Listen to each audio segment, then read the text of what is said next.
Hello, BookTube. You know, there are mail hauls and there are mail hauls, and today's mail haul is enormous. it's a pile of packages that's 3 feet tall, and that it has not one, not two, but 3 boxes, all of which are huge. So let's dig in and see. Although I think the chances that there won't be Steve books in a pile like this are infinitesimally small. So let's see this first one. Ah, okay. All right, this is due in early October. These are my October shelf's going to take a hit in this pile, I can tell. This is a finished copy of John Gaudet's The Pharaoh's Treasure, which is a history of paper. And the way it entwines with human civilization. I've had the advanced copy of this for a bit, and I haven't read it, but as usual, in my October book. So this will be, again, a sort of a kick in the pants to get to it. Oh, I'm sorry, I was wrong. There are 4 boxes. There's actually a box right up on the top here. Let's see. Oh, okay, great. Oh, fantastic. Okay, I haven't got to this yet. This is... Hi, baby. You want this? I don't think you'd be... She's a bit intimidated by the pile. The pile of boxes is enormous. Do you want that? There we go. Wow, this is bigger than I thought it would be. This is something I've been looking forward to. I've had the advanced copy and have just ignored it. This is due in early October, and this is Future Politics by Jamie Susskind. See now you've got the circuitry on top there. This is, wow, it's bigger and more advanced than I would have thought. Let's see here. Rapid and relentless technological innovation will transform the way we live together. The generation now approaching political maturity will need to grapple with how and to what extent our lives should be directed and controlled by powerful digital systems. Not whether or not they should, but how and to what extent. That question lies at the heart of future politics. This hypothetical is swiftly becoming reality, as evidence overwhelmingly points toward the manipulation of technology to skew elections and politics around the world, also to do all sorts of other things. We live in the age of the Internet of Things. With the exponential advances in artificial intelligence, virtual reality, and big data collection and storage, the influence and pervasiveness of technology in our lives will only continue to grow. To cope with these new challenges, we need a radical upgrade in our political ideas. Doesn't that sound good?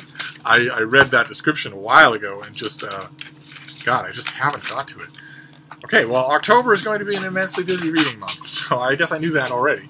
Let's move on here. Let's see what this next one is.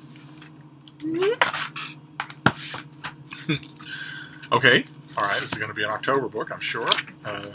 Yes, this is an October book. We saw the advanced copy of this. This is Steve Kershaw's The Search for Atlantis, in a finished copy. The History of Plato's Ideal State, which, again, I haven't got to. I'm hoping that the author talks about it in literary sense. Atlantis was never a place. It was an idea made up by Plato, and we can see him make it up. The idea, the way this is caught on as some holy grail of archaeology instead of literary history just baffles me. But I haven't got to the book to see what angle the author takes. Isn't that terrible? This next one feels like a finished copy, so it will probably be another October book.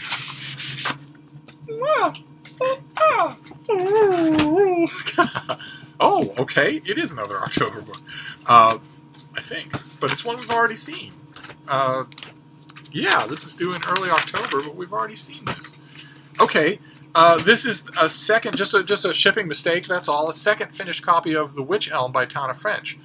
And as those of you who have been watching my channel this week will remember, I already have a finished copy of this, so this makes 2, which is a rare occasion when I can send this to one of you. If one of you is a diehard Tana French fan and would like a copy of The Witch Elm, especially if you're willing to consider writing about it, that would be great. If you're willing to consider reviewing it for me, then I'd be happy to send it to you. But I already have a copy, so let's move on straight to the boxes.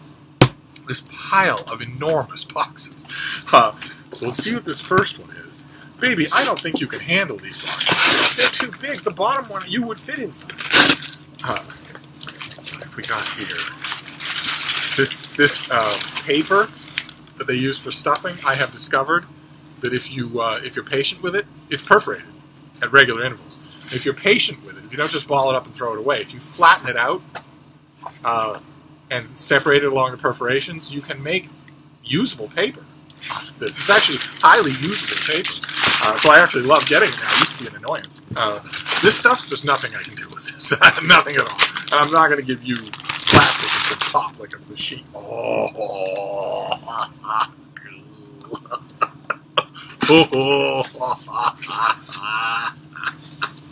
Oh, the folks at University of Chicago Press.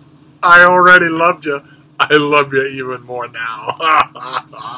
Oh my. Alright, so what can you tell me about this monstrosity? Oh my god. I've got a sheet here, but this is a review copy. I already know it's a review copy though, and it doesn't tell me anything about when the book is coming out. I don't think it's out yet though. Look at the size of this thing. This is Helmholtz by David Cahan.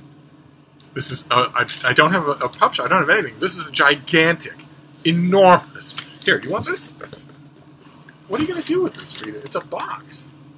Why don't you take this instead? That's much more your speed. Here you go.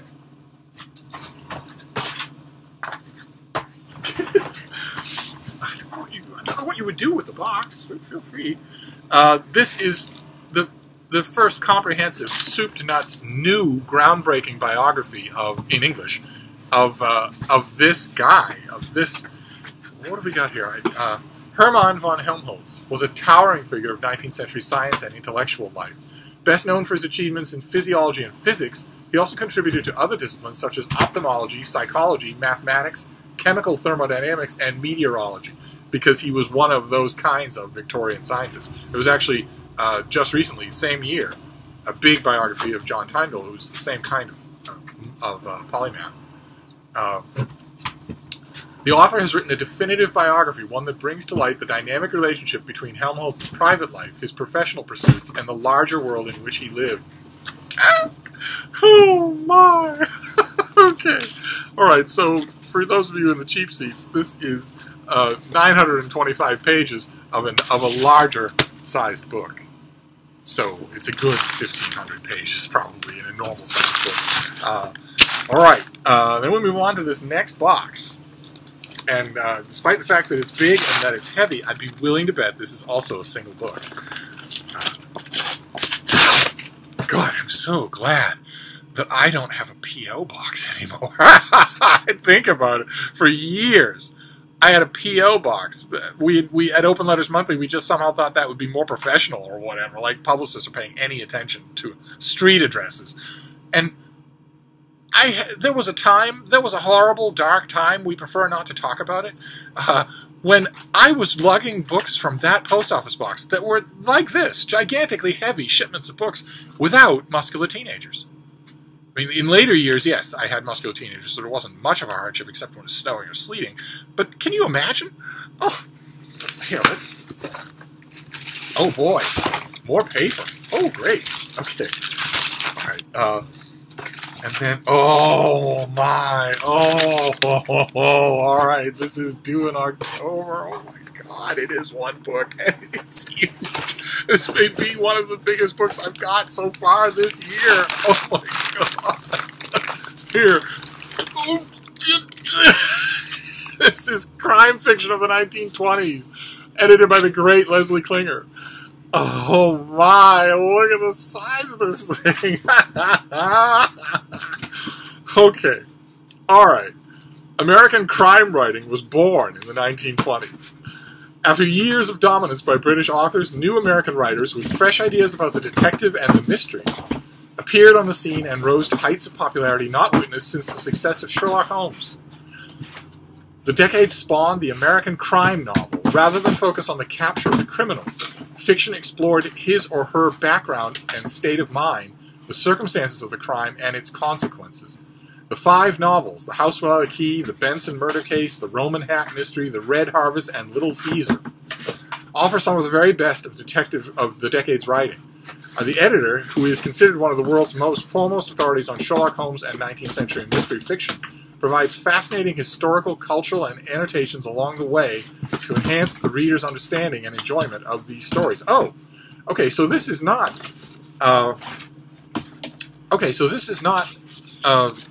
an anthology of short stories. Instead, this is 5 novels. Is that what this is? Let's see. Son of a gun. It is. It's those novels. It's 5 novels with huge amounts of annotation all along the way. Instead of a gigantic anthology of individual short stories. I actually kind of like that.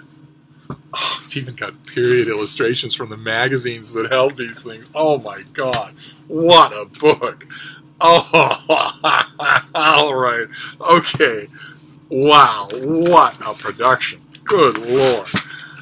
Okay. All right.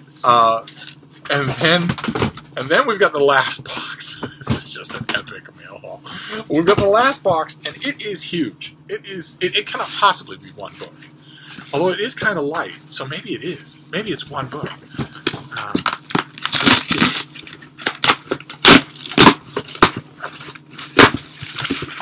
What have we got here? Frida Beans. Oh, this next one is not packed with paper. It's packed with these plastic things, these bubble wrap things. But it looks like it is going to be one book. So this is going to be a mail haul of monstrously big books. Let's see what we have here. What is this? Oh, it's an art book. Oh, I haven't got many art books on this channel. Oh, it's Tintoretto, artist of Renaissance Venice. I know an enormous amount about Tintoretto, and he's one of my favorite artists. Oh, oh my. Okay. So is this in connection with... Yeah, it's in connection with an exhibit that goes up... it's up already at the Palazzo Ducale in Venice, but also at the National Gallery of Art in March. This comes to the National Gallery of Art in March. So one of you who's at the National Gallery has to write a review of that installation. Okay. But anyway, Jacopo Tintoretto was known for the remarkable energy of his work. His contemporary Vasari described him as the most extraordinary brain that painting has ever produced. Considered to be one of the 3 great painters of 16th century Venice, along with Titian and Veronese, Tintoretto is admired for his dramatic treatment of sacred and secular narrative subjects and his insightful portraits of the Venetian aristocracy. Wow. Okay. All right. So this comes out in October. Incredible. Okay. All right. So the dust is starting to settle. I don't know that I can do a Steve pile of these books. I'm not sure. I'm an old coot, but I'm considerably stronger than I look, which is why I usually don't have a problem with Steve hauls. But this is enormous book. So let's see. We have Tintoretto. Then we have classic crime fiction of the 1920s. Then Helmholtz, an epic biography of von Helmholtz. Then Tana French, The Witch Elm. The Search for Atlantis. The Future of Politics, or Future Politics rather, and The Pharaoh's Treasure about paper. Look at that. Oh my god. Alright, so there we go. That's a mail haul that ought to hold you for a while. I'm going to have so much fun exploring all of this. You may not see me for whole minutes. Thank you, BookTube.